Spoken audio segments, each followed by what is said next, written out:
Welcome to Not Starving Artist, the podcast. I'm your host, Brooke Benson, money coach and equity actor. I am your financial cheerleader, here to help you build your financial confidence and have power over your money. The best part, no budgeting or bi-weekly paychecks required.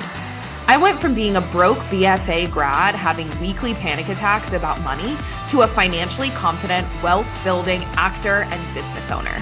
Money gets to feel fun, simple, and sexy, and I am going to show you how. Hello, everyone. Welcome to another installment of my podcast series, Inside One-on-One Coaching. Now, I've done one of these series before, and what you're about to hear is a real-life coaching call with me. Why I wanted to do this series again is because I think it's really important for you all to hear how money gets talked about behind closed doors. Now, just so you're aware, every single person who you are about to hear inside of this series has consented to being on the podcast. They came into the recording knowing exactly what these recordings would be used for. So with these coaching calls, there's a few reasons why I want you to hear them. One is because I think it's important to hear that we all have so many of the same money narratives that we're trying to work through, financial struggles that we're trying to work through, right? You're not special, but in the best way, right? In the most liberating way. That's one of the reasons I want you to hear these. The second thing is I want you to hear how much we can accomplish, whether it be mindset or tactical, can be accomplished in just 30 minutes. Each of these coaching calls was a 30-minute coaching call. And most of these people I had never worked with before. So I want you to hear how much we get through in just 30 minutes. And I want you to hear that as just 30 minutes of intentional focused time on your money can yield so much results. Okay? There's this huge misconception that getting your money shit together is going to take hours and hours and hours and so much time and energy and all of this stuff. And sure, maybe some methods, maybe some financial advice that is out there. Yes, that would be the case. Not here at Not Starving Artist, baby. We got too much art and too much change in the world to do to let money take up too much of our life. So I'm so excited for you to hear these coaching sessions. If you yourself are interested in one-on-one coaching with me, you can find all of the details at the link in the show notes. You can also find it at notstarvingartist.com under the tab One-on-One Money Mentorship. Now let's get into it. Hi, Andrea. It's so good to meet you. It's so good to meet you too. How are you? I'm doing well. How are you? Doing good. I mean, it's a lovely day here, so can't complain. Oh, good to hear. Yeah. Okay, so as we start off, can you tell me a little bit about you? I read your form, but I'd love to hear from you Sure. who you are, what you do. Yeah. So as I said, I'm a musician, freelance singer, Mm-hmm. and I have kind of an extra unique niche within the niche. Like I love Baroque music, historical performance practice, and choir, choral music. So it's a small world, but I love it, and it's full of my friends and role models, people I look up to, like a lot of good energy, you Yeah, know. that's It's a thing. amazing. I love it. I'm so lucky. Um, so yeah, that's that. And I mean, I'm also really lucky that I'm going through a lot of school, and right now I'm in a good situation. It's funded, which is a miracle with in our world, and something I feel so strongly about, and I'm very privileged because of that. But yeah, so financially, I'm okay. I'm okay. like surviving and doing well, but there's still some anxiety with kind of the future and anxiety around spending. Um, so yeah, I'd love to kind of talk about those things. For sure. Tell me more about the anxiety and what you want coaching on today.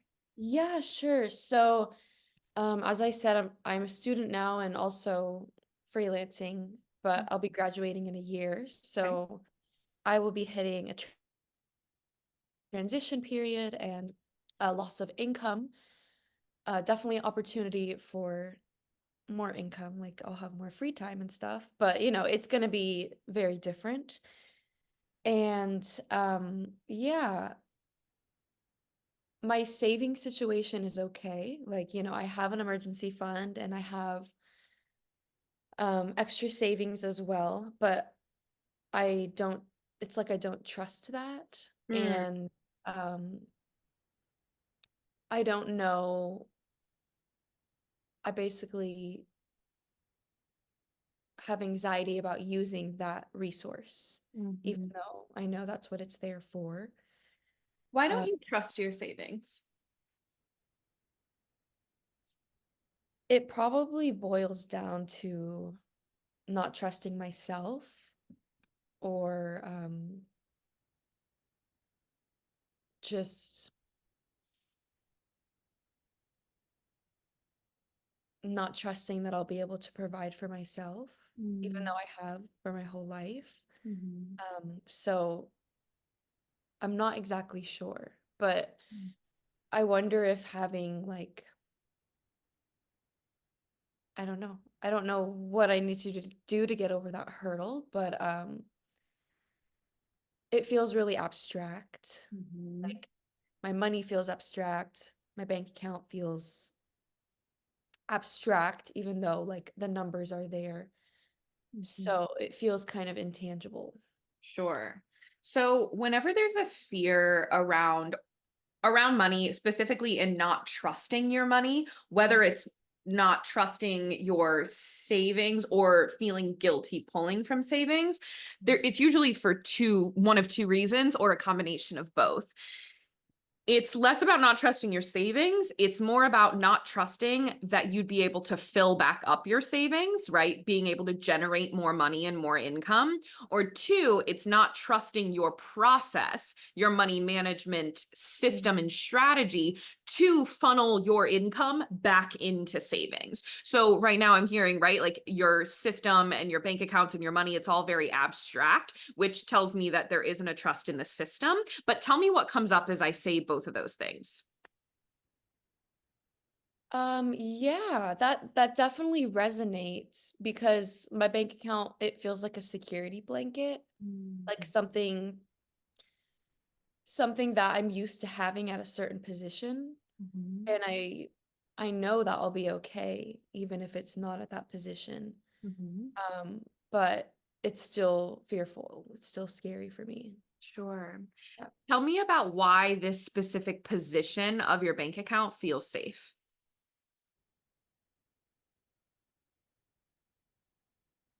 I feel like it's textbook good. It's like Hmm. I have like my 6 months emergency fund or whatever. Like that's awesome. But, even though I'm doing things by the rules on Hmm. paper, I don't feel good. Sure. Yeah. So let's play a little bit of I like to call this exercise the fire drill, where you like run your brain through a worst case scenario, or you just run your brain through an action plan, right? So 6 months emergency fund. Right now, what can you imagine? What scenario in your life could come up where you would use that 6 month emergency fund? Hmm. Yeah, like a situation where I'm not able to work, like, maybe I'm sick Mhm, or something's going on with my voice. mhm, And I would have to drop out of school as well in order to be in that situation. mhm. Um, so it would probably be like a big health thing. Sure. Okay. So that's good to know that, like, just clocking that your brain is equating an emergency Yeah. with a health issue, right? Where you would literally need to physically recover for Mhm. 6 months for some sort of vocal whatever, or insert whatever health issue. Mhm. So, why I wanted you to do that is because a lot of times emergency is just this amorphous thing of like, well, I'll know it when I feel it or when I'm experiencing it, and I'll know that I can use my emergency fund. But why I know that's not true is because of how many people I watched during the pandemic Mhm. not deem that as an emergency enough to use their emergency fund, right? And that was a global pandemic. So it's Yeah. like actually telling yourself what are the emergencies that Mhm. are worth using this money for. So is there anything else that came up for you here as I said that? Yeah. Yeah. I mean, yeah, like the transition period in my life Yeah. is a special situation. Yeah. Like something that doesn't come around very often. Mhm. So let's talk about that transition period. What do you want it to look like? What do you desire to have set up for yourself? What are your expectations of that transition time? And like, even if you know they're unreasonable or whatever, I want to know what's actually happening in your brain about what you expect for that transition time. Yeah, that's a really cool question. I definitely want it to be restful because I'm going to be so tired and a little bit burnt out. Um, Sure. so yeah, having the luxury of time to think about my future, Mhm. because I might not have a lot of time to really think about it deeply until I get there. Yeah. It would be a luxury to have time and time to rest, time to plan, um, and hopefully enjoy life as a free person. Mm-hmm. Okay. So it's like there's gonna be a hiatus in between when you graduate and then the actual transition time. So let's actually name that as like hiatus. You're gonna need a sabbatical, a hiatus, whatever you want to call it, right? Okay. In between that and your transition. That's Mhm. what I'm hearing. So Yeah. let's then plan for that. Let's not expect you to like have another job or like immediately roll into the next paid for grad program. Like let's actually plan for that hiatus. Mhm. Let's come back to that, but then what do you foresee after your hiatus looking like? Right? You've had time to rest, to plan, to kind of regroup. Then what do you foresee your transition into your transition period looking like? Yeah. Well, definitely freelancing, and I don't know exactly what that's gonna look like. I have some work now, but there's no real guarantee of what that's gonna look like in the future. So it might start slow, but that could be a good transition out of the hiatus to Yeah. ease into it. And yeah, I mean, hopefully filling in some of that time with other streams of income like teaching. Hmm. Yeah. Cool. How much of a hiatus do you think you're going to want and need? Mm, I would say a couple months. Great. Okay, cool. So let's go tactical for a second. Are you going to be staying in your same like living situation, lifestyle, cost of living, or is there a move that happens at the end of school? There should be a move. Okay. Yes. And I'm not sure about my living situation, but I might have the option to um like live with my parents for a while. Cool. Okay. So let's plan then for a move. So what are the options on the table? Is it you stay in your current living situation, you move in with your parents, or is there a third one where you like move somewhere else to a different kind of apartment or living situation?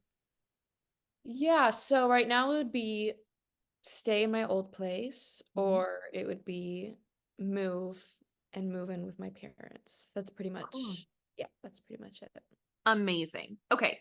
So we're going to plan for the option that costs the most money because then if you end up moving in with your parents, then great, your cost of living has gone down and you have bonus money and everything's good. So let's like plan for the more expensive one. So do you Okay. know what it costs to live as you month to month to month? Like what are your baseline expenses? Yeah, so I have a general idea.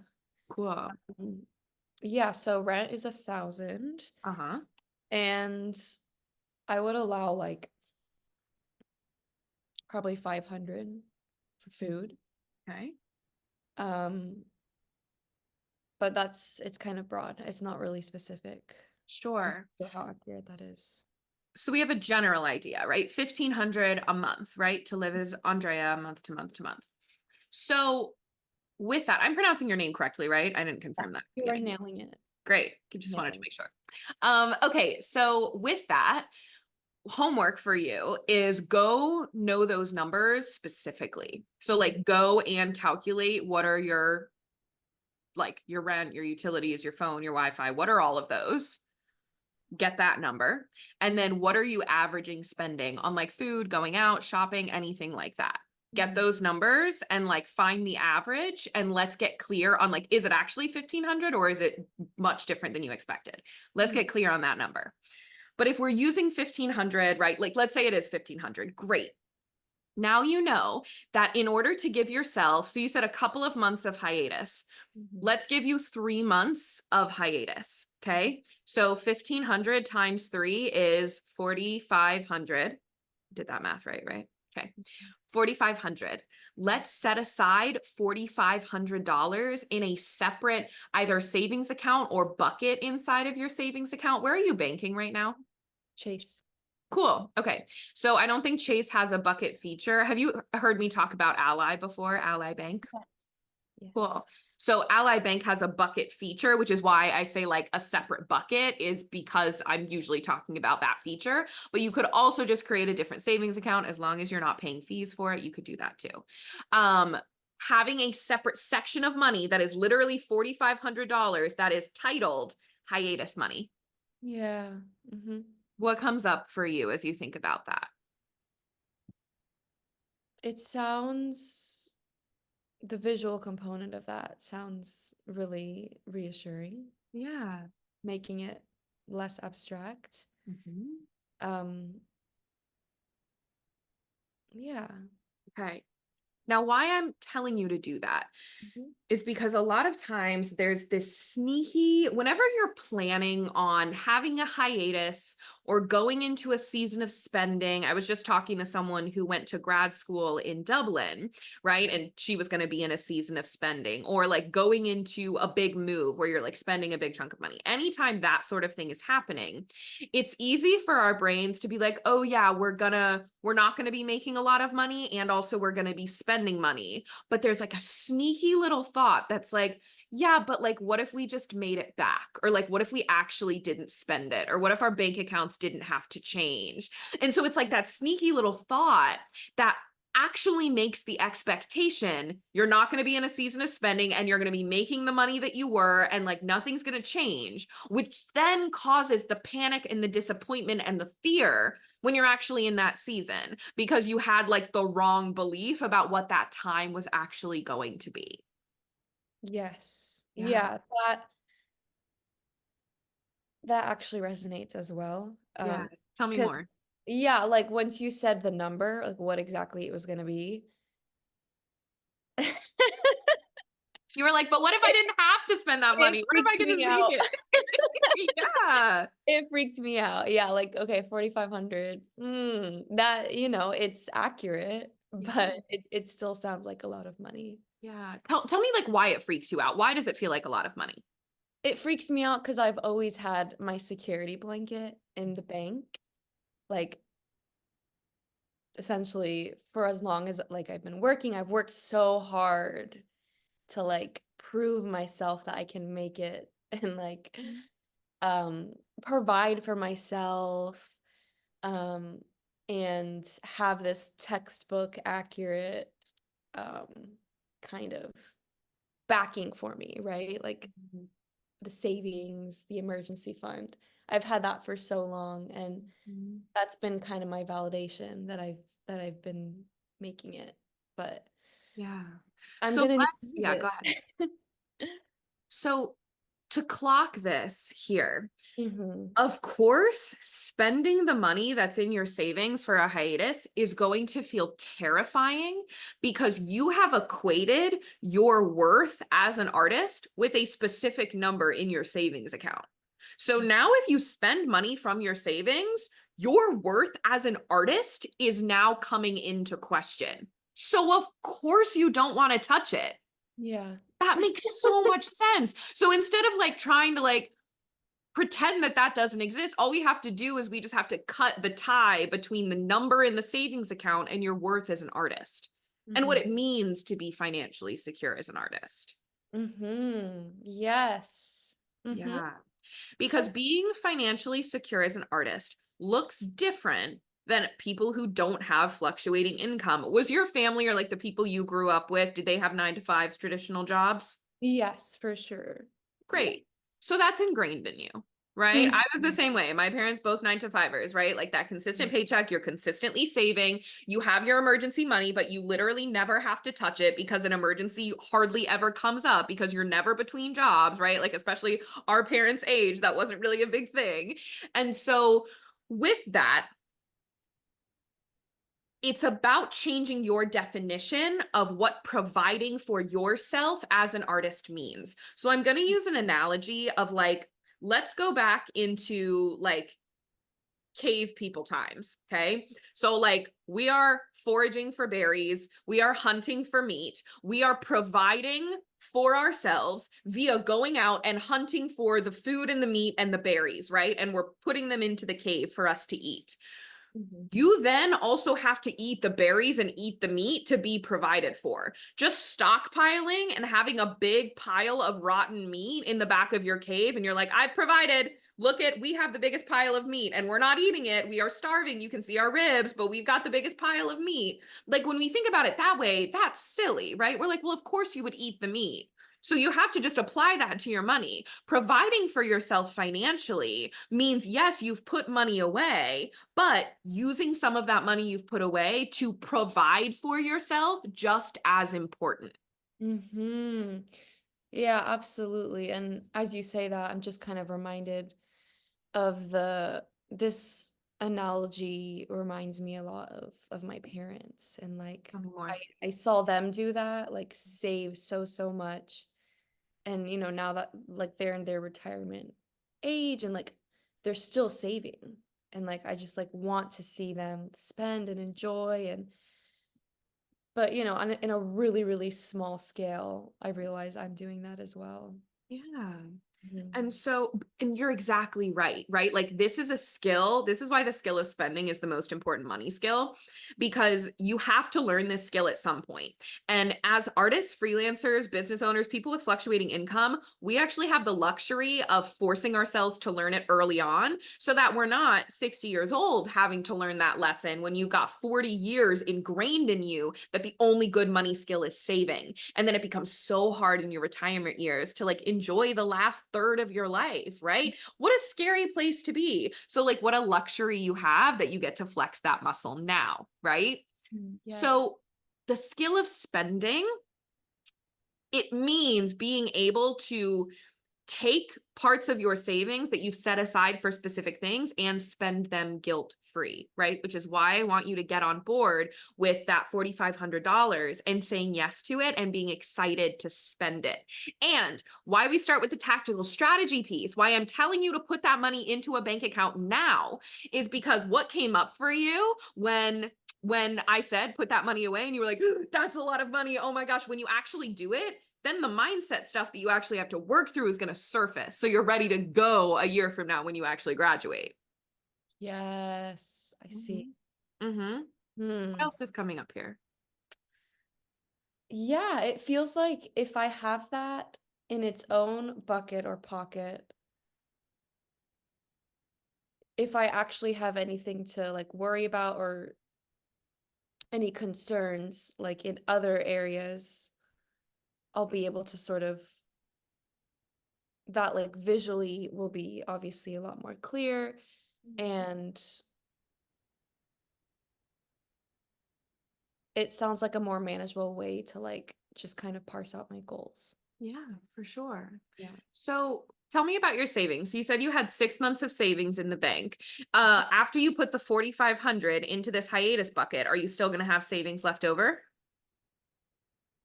I will. Yes. Cool. So Even even though my 6 months is not actually 6 months, it's more like 5 months. sure, cool. So we're gonna just like obliterate the 6 months of savings. We're gonna Yeah, blow that up. exactly. We're just gonna blow that up because it's Right. not even doing anything for you right now, right? It's still, you're still stressed, even though you have 6 months. And you're like, well, sort of, it's 5. We don't need that. Yes. So you're going to put 3 months in your hiatus bucket. Okay. Mhm. With the rest of it, what do you want to earmark it for? Because savings, we want to be so specific about what your savings are for, because saving, it's a verb. Okay. It's a verb for the things you're actually putting money towards. We can't like saving for savings. That's abstract. Why you're feeling it's abstract is because you're saving for a verb that means nothing to you. Yeah. Yeah. So let's get specific. So you've got your hiatus fund. What else do you want to have money set aside for? Yes. So, yeah, another thing that is a bit daunting is so I'm going to be entering a transition period and I want to have my hiatus and eventually, build my career, build my income. And I also have some other big expenses on the horizon, like Mhm. a wedding Mhm. and eventually a move and like, maybe a car and Sure. just yeah, big things also on the horizon. So I got to get used to spending. Yes. Okay. I love that you brought all of this up. Exactly. Yes. I'm glad you're clocking this, right? Getting used to spending. Yeah. So I'm actually going to recommend you move your savings into Ally Bank because you can split all of these up into buckets. That way you don't have to open like 5 different savings accounts at Chase. Move your money into Ally Savings. Have a bucket for wedding. Have a bucket for your future move. Have a bucket for your hiatus. Have a bucket for emergencies. And I want you to be clear about emergencies. So for you, because the medical thing, the health stuff is what came up when you thought emergencies, have a bucket for health medical, right? So if maybe you need to take time off because of a medical thing, but you have money for a buffer in your hiatus, so we don't have to worry too much about that right now, but more like medical bills, right? Like what do you want inside a bucket for that? And if there's anything else that comes up, this way you can actually disperse your money, right? And then you can see and get motivated by like, what buckets do you want to fill up? Like now your savings actually has purpose. What's coming up there? Yeah, no, it's like the motivation thing. Like, Mhm. I don't know, it kind of sounds fun. Like to have these buckets and like Yes. all of these very clear goals that you're working towards. Yeah, it sounds kind of fun. And that's what money should feel like. If it's not feeling like that fun, exciting, motivated, I'm actually excited about where my money is going and what I'm going to use it for, you're going to have to rely on a lot of like shoulds and guilt and willpower to do financial things. And then it's not actually coming from you. That's why money feels overwhelming and daunting and abstract because it's not actually what you want and you're not actually excited. Let's bring the fun into it. And then it's going to be easy to get motivated to after your hiatus. You're like, and now I'm ready to fill up this wedding bucket, baby. I'm going to be getting my ass on my freelance game and let me figure out the motivation is just automatically there.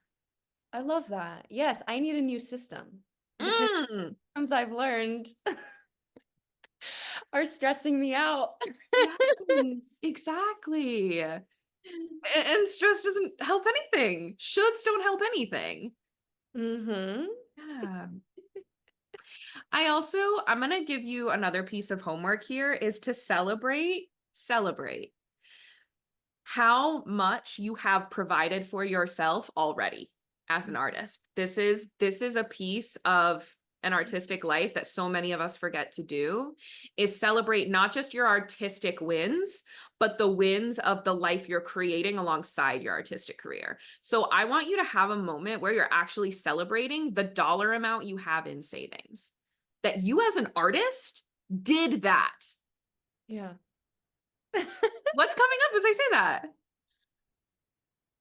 That's very emotional because Tell me that's more. that's tapping into like me 10 years ago who didn't know what they were doing, but just like ran with it and worked so hard, sacrificed so much. Yeah. Um, but I gotta celebrate her because, you know, she did me well.